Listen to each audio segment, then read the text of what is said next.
আমি আজই দিয়ে দেবো। চলো এক্ষুনি।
রাশির গ্রাম কি অদ্ভুত, শান্ত, সুন্দর।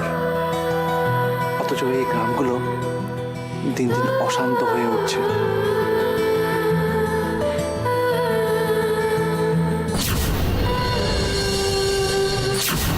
বয়সটা অল্প তো, তাই বুঝতে পারছে না কোনটা ভালো কোনটা মন্দ। সিংহ চলে তাদের এই হয় জামাল।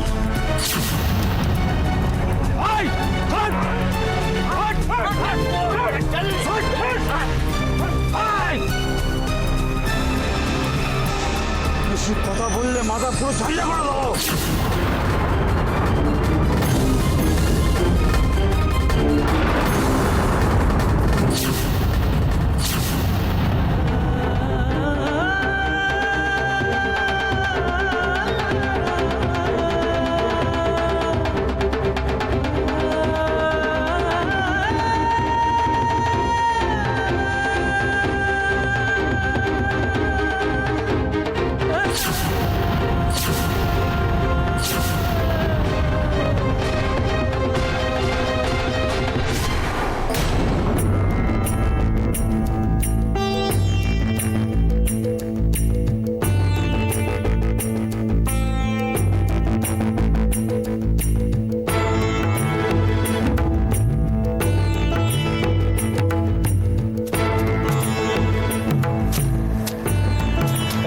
দাঁড়াও, এখানে দাঁড়াও, এখানে দাঁড়াও তো। আস্তে আস্তে চলো, আস্তে আস্তে চলো।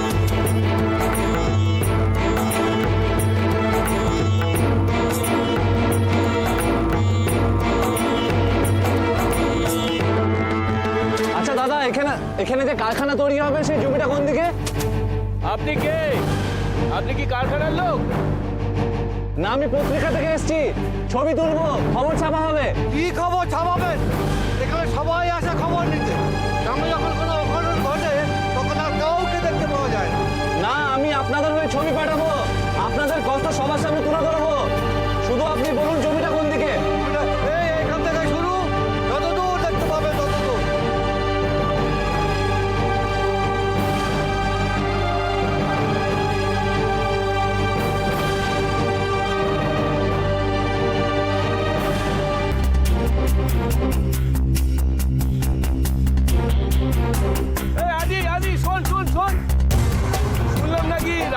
বাড়িতে এসছে?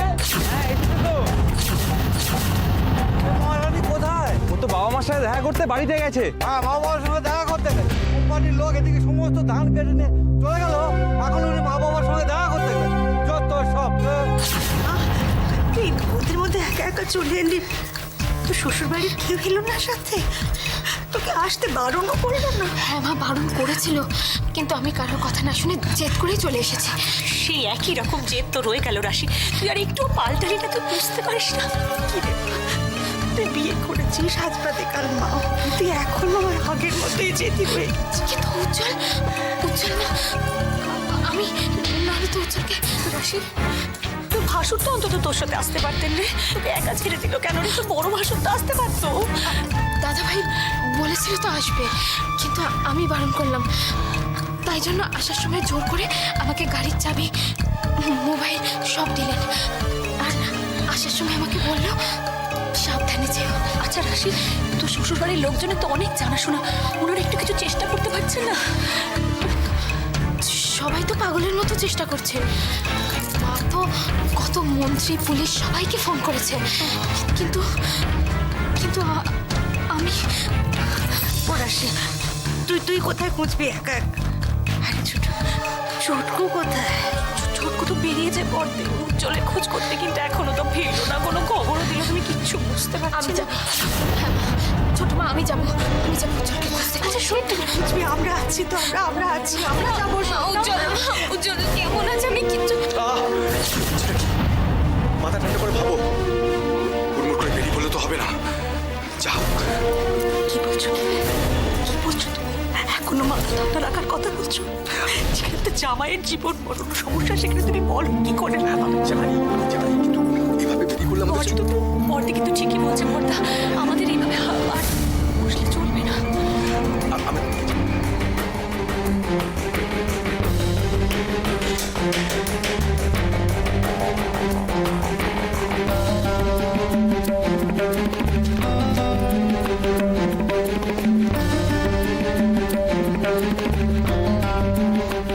প্লিজ প্লিজ ফোনটা ধরো।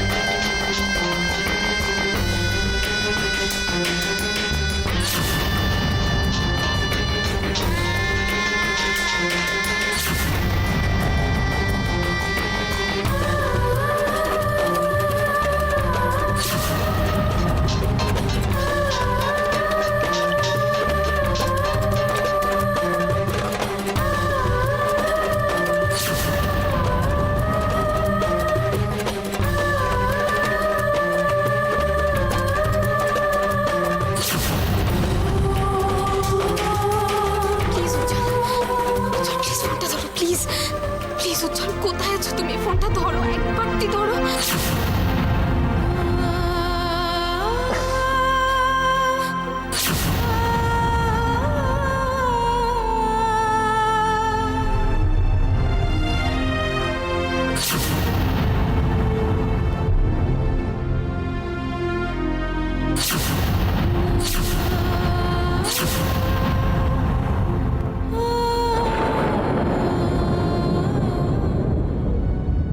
হ্যালো হ্যালো, শুনবেন একটু? ভাই একটু শুনবেন প্লিজ। ভাই একটু কথা বলা যাবে প্লিজ? বলুন। আপনি রাশিকে চেনেন? রাশি মুখার্জিকে? আপনি কে? আমি বিভিন্ন পত্রপত্রিকার সঙ্গে যুক্ত, ছবি তুলি। ও, আপনি পত্রিকার সাথে যুক্ত? মানে আপনি কলকাতা থেকে আসছেন? হ্যাঁ। তাহলে তো আপনি তিলোত্তমা পত্রিকার নাম শুনেছেন? হ্যাঁ। ওখানে এই রাশি মুখার্জি, আপনি যার কথা বললেন, মানে আমার বন্ধু রাশি, ওখানে গল্প লেখার প্রতিযোগিতায় ফার্স্ট প্রাইজ পেয়েছিল। আপনি কি জানেন সেটা? তাই? হ্যাঁ, আপনি যে রাশি মুখার্জির কথা বললেন, ও না ছোটো থেকেই খুব ভালো লিখত। মানে ধরুন এই গ্রাম নিয়ে, গ্রামের মানুষদের নিয়ে, প্রকৃতিকে নিয়ে, মানে ও কত ভালো লিখতো না, আমি আপনাকে বলে বোঝাতে পারবো না। কিন্তু দুম করে একদিন বিয়ে করে বসলো, তারপর সব কিছু ওলটপালট হয়ে গেল।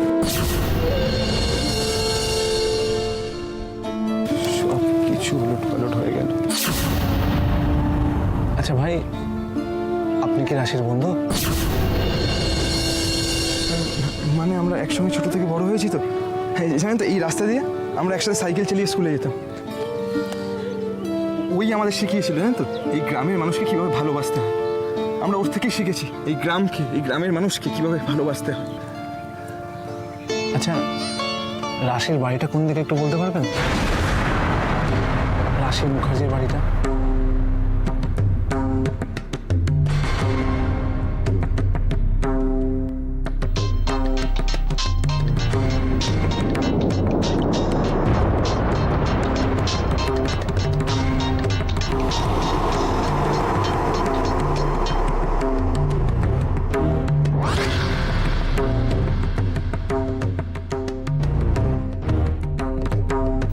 আশ্চর্য, আমার ফোন ধরছে না কেন উজি?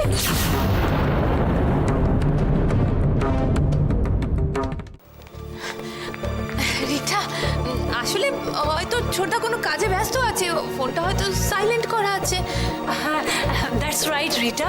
আসলে কি বলতো যে উজি অনেক সময় যখন মিটিং অ্যাটেন্ড করে না, ও কোনো কল রিসিভ করে না, বাট আই এম শিওর ও তোমাকে কল রিটার্ন করবে। উজি চলে গেল, আমাকে কিছু জানালো না, বললো না, আর কলকাতার বাইরে চলে গেল। This is not fair মাসিমণি।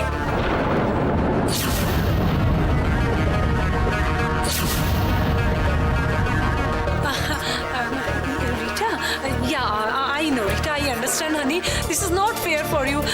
কিন্তু কি জানো তো, আমার মনে হয় কি উচিকে ওই all on a sudden without any notice চলে যেতে হয়েছে। কি রে অশ্মি, তাই তো? হ্যাঁ হ্যাঁ, সাডেনলি বেরোতে হলো তো।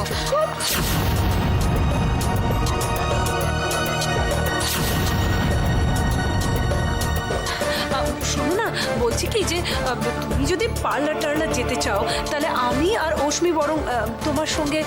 হ্যাঁ হ্যাঁ, আমরা যেতেই পারি। হ্যাঁ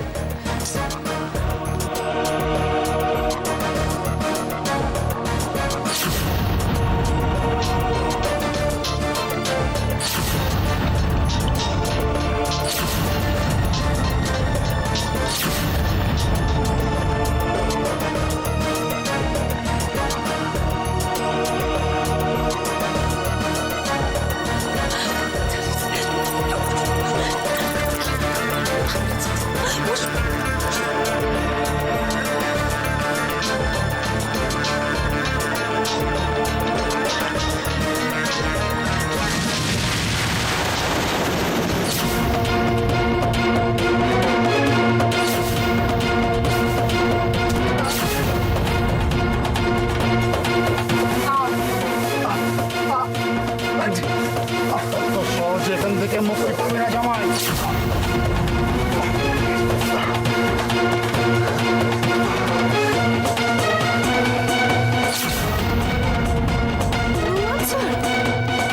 কি সাংঘাতিক ঘটে গেল যে উজি আমার ফোন ধরছে না। রিটা, রিটা, তোমাকে না আমার একটা ইম্পর্টেন্ট কথা বলার আছে। হ্যাঁ,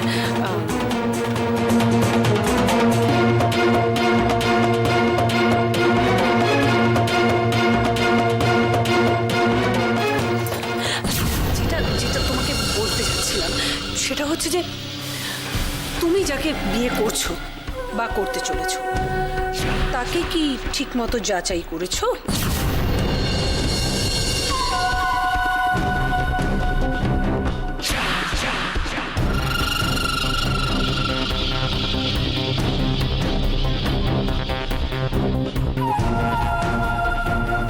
মানে মানে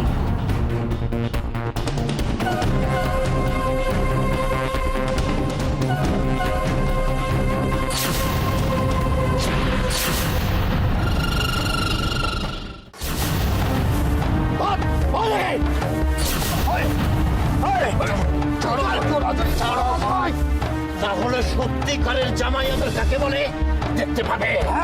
অপরায় যদি আমাদের কথা শোনে, তাহলে তোমার বডিটা ফেরত যাবে প্রাণ সমেত।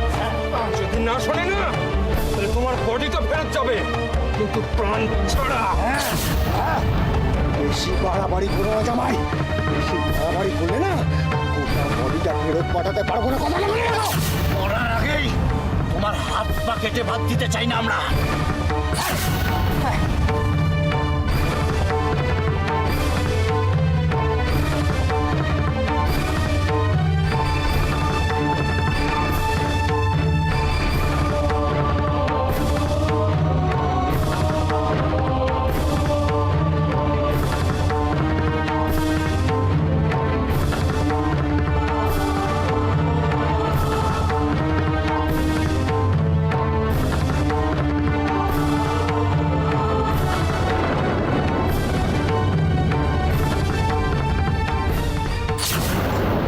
Yes, yes, I understand, sir. I understand.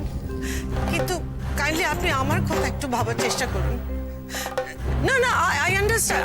আমি জানি পুলিশ একদম এলাকাটাকে খুব ভালো করে সার্চ করছে, বাট আমাকে একটা কোনো রিপোর্ট না দিলে দেখুন আমি তো বসে থাকতে পারি না। আফসর একটা মায়ের মন, I just don't know how to explain it to you, sir. না একটু প্লিজ আপনি ওদের বলুন আমাকে একটু কাইন্ডলি একটু খবর দিতে, একটু ঘন ঘন একটু খবর দিতে, নাহলে কিন্তু আমি নিজেই কিন্তু একটু ঘুরে চলে যাওয়ার ব্যবস্থা করবো। যা হবে হবে। হ্যাঁ, okay, thank you sir, thanks sir.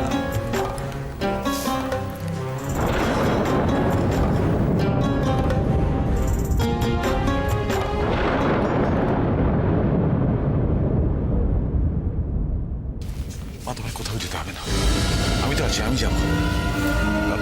তুমি শুধু আমায় বিক্রমপুরে যেতে দাও মা, প্লিজ। এই সময় জেদ করো না মা, প্লিজ মা। প্লিজ মা, উজিকে পাওয়া যাচ্ছে না আর আমরা এভাবে হাত পা গুটিয়ে বসে থাকবো? আমরা হাত পা গুটিয়ে বসিয়ে নেই মা, উজির জন্য যা করা উচিত আমরা করছি। আর আমরা সবাই এখন গেলে ব্যাপারটা কমপ্লিকেটেড হতে পারে, পুলিশের কাছে বাধা আসতে পারে, তাতে উজির ভালো হবে না। মা, তুমি তো বিক্রমপুর যেতে চাইছিলে, আমি তো জাস্ট বলছি যে আমি। মা, তোমাদের ঘরে যাও তোমরা, আমাকে এখানে একা থাকতে দাও। আর তোমাদের যদি খুব বেশি দুশ্চিন্তা হয় তাহলে যাও বাইরে একটু ঘুরে এসো, এখানে সামলাবার জন্য আমি একা যথেষ্ট। ঘুরে আসবো? উজিকে পাওয়া যাচ্ছে না আর আমরা বেরিয়ে আসবো? কেন এত রাগ করছেন মা? কি এমন অন্যায় করেছি আমরা?